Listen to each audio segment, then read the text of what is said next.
in a pimped out Lincoln, leaning to the side so it looks like he's singing into that leopard interior.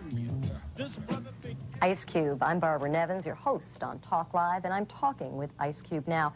We had a caller from Georgia, Inglis, and he said to you, what would happen if all your lyrics came true, everything you wrote came true? Well, most of everything I do write has come true and is true today and is happening right now. Inglis, is that what you meant? No, I was like, I'm saying on the thing about the Jews, the situation, I understand everything that he coming from with the ghetto and all that, because I was raised in the ghetto. I was raised by a single parent, my mother, and I'm doing all right now. I'm in college. And most people at the age, I'm 19 now, and they say black men only live to be 18. And if you're doing good to live over 18, then that's an accomplishment in life right now at this day and age in 91. I'm trying to say the things on his album, like Shoot the Jew and all that, I understand where he coming from, but it's like some people might go out and just do that. How would he feel if that came true? Cube. If somebody shot a Jewish person for my record? No, is that if somebody, if somebody took you literally, took those words and didn't see them as poetry or an expression of general anger and said, okay, I'm going to go shoot the Jew. Taking rap music literally for everything that's said is like taking TV literally. You have TV programs and you have the news.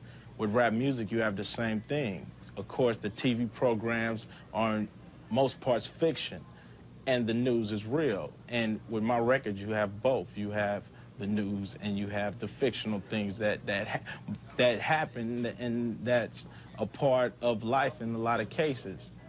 So it'd be pretty dumb to do everything that your lyrics advocate. Of course. Okay. Next caller, Janet from California. Janet? Hello, Ice Cube. How you doing? I'm fine. I want to know, do you get along with NWA in any kind of way at all? Well, I've talked to a couple of guys in NWA. You know, the reason that we were separated was because I felt that the person that I'm talking about on the record separated us. And your manager. Yeah, and I understand that certain people like Dr. Dre, you know, if I get this correct, are finally waking up and smelling the coffee, and now they're looking for their money, something that I should have told them to do, something I told them to do back in 1989. Does that answer your question? Very proud of you. Thank you. Okay. Next caller, Eric from Georgia. Eric? Hi. How do you feel about the beer companies that pulled the commercial you endorsed because of your anti-Jew lyrics? Well, anti-Semitic lyrics would be a nicer way of putting it.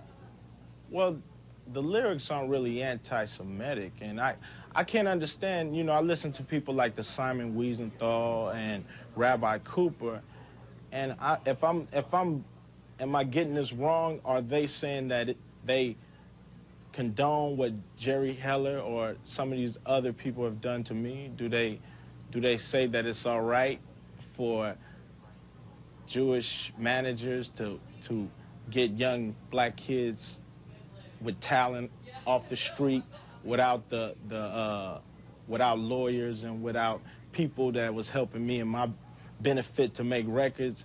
That's what I'm getting out of this, and I really would like to speak to Rabbi Cooper about that, you know, because maybe, you know, if they're getting mixed messages on that side of the table, I'm kind of getting mixed messages on this side of the table, too. We're talking about the Simon Wiesenthal Center, which said that your album should not be distributed and that people should not listen to it. For people to think that I'm talking about one man that happens to be Jewish. If this man was green, then I would still talk about it. If he was black, I would still talk about him. I guess what hurts Jewish people is the fact that you have to say he's Jewish. Why not just say Jerry Heller? Well, you know, what you end up doing is saying, okay, this guy's a Jew, and you just sort of said it in your answer to this young man. You said, well, are they, as the Simon Wiesenthal Center, saying it's okay for people like Jerry Heller and Jewish managers to essentially exploit young black men? I don't think anybody would say that, but the question is it okay for Jerry Heller and Jewish managers? Is every manager who is white Jewish? Is every manager of a rap? No, not at all. But the Simon Wiesenthal usually backs the Jewish community. Well, it But speaks out for what it saying perceives is as this. discrimination. No, what I'm saying is this. You know, every time I watch the news, the perpetrator is always identified. If they can't use their names, they identify them. Young black male, this. Young white male, that. Female, this. All I'm doing is identifying the perpetrator who I felt did me wrong. Nothing else, nothing more. Okay, but you understand... For me to be anti-Semitic in the business that I'm in would be economical disaster and suicide. And anybody in their right mind wouldn't do that to themselves. But do you understand why the Simon Wiesenthal Center says, what is he talking about? You know, what is this guy saying? Is he advocating exterminating Jews? People are sensitive about that. Of course, they have a right to be. Okay, Sue from Illinois. Sue, are you on the line? Yeah. What's your question? What I understand is, all of a sudden, black men come out and they're rapping. They're talking about what's going on in the community, and they have to get banned or stickers on their albums and stuff, and they're telling the truth about what's really going on in our community.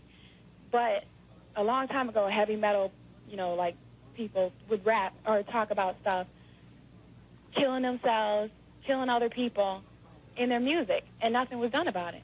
Okay, Sue, that's a good question, but we're gonna have to wait for Ice Cube to answer it until after this commercial. We'll be right back. Thanks.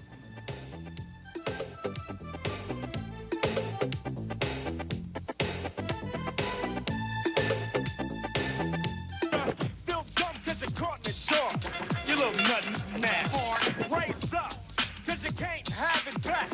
You say I ain't never got... Ice Cube is here with us. I'm Barbara Nevins, and I'm talking via satellite from our Atlanta bureau, where Ice Cube is sitting mic'd up. Ice Cube. Yes. Sue from Illinois asked why people are picking on you. Why do they pick on black artists when, say, the heavy metal artists advocated all sorts of weird things anyway? Why do you think people are picking on you? Well, you know, a lot of people don't take the time to follow Ice Cube's career and understand what Ice Cube's about. You know, I'm a young black man with very strong views, and I'm not the only one that holds these views about the system.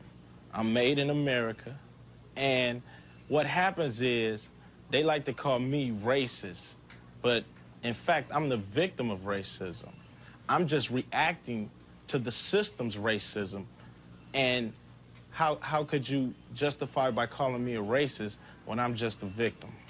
You know, it's interesting, if you listen to your lyrics, some of them advocate staying apart from white people. You have one song where you talk about castrating white men who sleep with black women. What's that all about? No, I'm talking about, it's a metaphor for raping our people, not only physically, but of our mind, our identity, our religion, our culture, our freedom.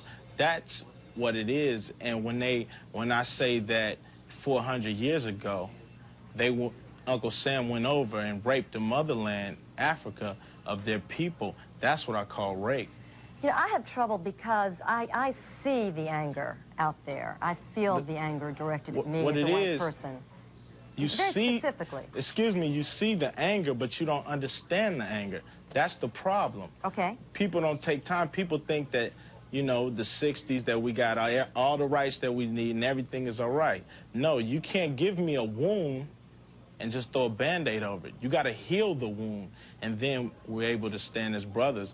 But by you just giving me a Band-Aid for a gunshot wound is not going to do it. And that's metaphorical, because what you were really saying as just you giving me my alleged rights, suddenly I can't recover. Is that what you're saying? We lost 400 years of teaching, of schooling, of any kind of knowledge of our culture.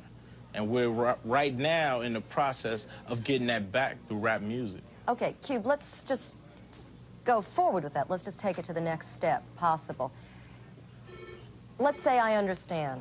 Let's say I really do stop to understand. Let's say I stopped to understand, and millions of other Americans stopped to understand. What do we do next? Is there a future for us together without the anger, and how do we do that? Whites, blacks, Asians, Native Americans? Of course, but it's most definitely on the system. Well, forget the system for a minute, because that's like something that I can't deal with. I can deal with you as a person. I don't know what the system means. Well, I have to deal with the system, and in most parts, the people I deal with are in the system. I'm not talking about the guy next door to me who might be a great guy.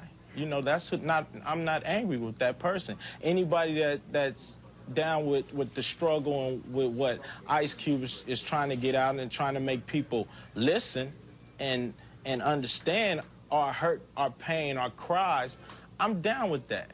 But just understanding ain't enough. What are you going to do? Well, that's the point. I mean, if we just attack, say, the system, that doesn't mean anything. But if we together say we're going to do something, then we do it. Let's go to another call. Wade from North Dakota. Wade? Hi, Barbara. Hi, Ice Cube. How you doing? What's your question, Wade? I was wondering why his lyrics are so negative, and kids don't, you know, he's explaining everything well, but when kids hear this, they don't logically sort everything out. They take it for what you said. So it's having a negative effect on them. Why don't you write positive lyrics that suggest ways to help things instead of feeding the fire of racism and everything? Do kids take it for face value, or do you take it for face value? The kids that I run across know who I am and know what I'm talking about and is down with the struggle. The people who don't understand or don't take time to understand, they just see it for face value. Okay. Dave from Ohio. Dave? Yeah, I just want to say that I really like the way Cube has changed to kick out, you know, a positive message to the young black. And another thing I want to say is that my man, let my man Cube say what he got to say. Stop cutting him off. When he says something, you keep running wild with it. Let him speak. Let him say what he want to say. Cube, more power to you, man. Cleveland loves you. Peace. Thank you. Okay. Listen, I can't help it. I just run wild with it, too, Cube. I'm sorry. We have Sharon from Mississippi. Oh, right. You know, I want to know what was up with, you know, like you said, you cut Cube off every time he got ready to speak. And, you know, it's like every time he got ready to say something, you'll cut him, you know, cut him short. And I want to know what was up with that. So he seemed like you're putting the brother down. I guess I'm just like, a bad hey, person. Cube, you're doing something good, man. I want to know what was up with you and the WA. I want to know if y'all getting back together now. Thanks for calling, Sharon. Hopefully, we appreciate it. Hopefully me and NWA, we can work out our differences and become brothers, because that's the ultimate goal. But they needed chastising, just like in some cases I might need chastising. We're all growing, we're all evolving, hopefully to be a brotherhood and hopefully to become a power in America economically and socially. All right, a power economically and socially. Are you advocating a separation of African Americans? Not at all. I'm advocating unity. That's all I'm advocating is unity, for us to love ourselves and love each other and be able to fit into this society that we were kidnapped into. All right, well, in summing up, how would you do that? Give us, if you could give us your philosophy. Through rap music. But what comes next? That's the only way I can do it. I don't have a news station, I don't have a newspaper, and I don't have a radio station. So only way I could do it through rap music. What I have to do is break down all these hopes. See, what happens is America teaches us to want, but only throws us crumbs. And then they get mad when we fight over the crumbs. Well, I guess what people have been asking and what I'm asking is what comes next. You lay it out there and you let people know why you're angry and what the problems are, and then what do you expect to happen? I expect people to wake up, to people to second guess the system. The system, and the reason why you hear a lot of black kids talking about the system, how are they going to help us out the situation when they put us in the situation? So when I talk about the system, I want people to second guess it, second think it, and take up actions that if they see that the system is failing them, take up actions. Thank you. This is not a physical revolution, it's a mind revolution. Thank you, Ice Cube, man Thank you. of rage. Thank you. Stay tuned next for comedian Dennis Leary.